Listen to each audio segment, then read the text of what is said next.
ලංකාව අපිට නම් සර්ෆින් කරන්න තියෙනවා බීච් ඒරියා එක ආපු ගමනේ වගේ තැන්වල ඉතින් ජර්මනියේ ඒගොල්ලන්ට මේ බවාරියා වල යටපැත්තේ බීච් එකක් නැහැ. ඉතින් මේගොල්ලෝ සර්ෆ් කරන්න මෙන්න මෙතන. මම පෙන්නන්න.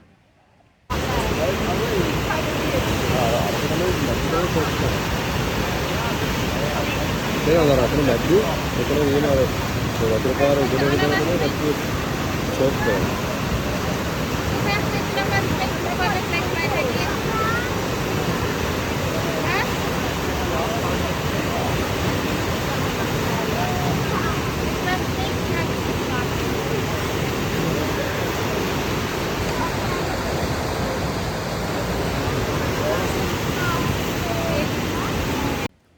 එතන කියන්නේ අයිස් බාක් වල කියලා කට්ටිය වෙන සර්ෆින් කරනවා. ඒ මොකල්ලා මේ අතරින් ගාන පොඩි දොරක් ඇවිල්ලා ඉතින් නේද ආයෙත් නගිනවා. ඔය කියන්නේ වතුර පාර ප්‍රෙෂර් එක වැඩි වතුර පාර සැර වැඩි.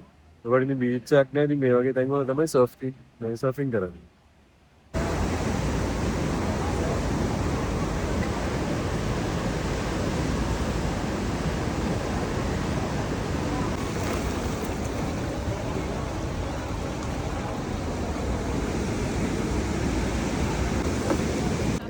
So there's an ice bath.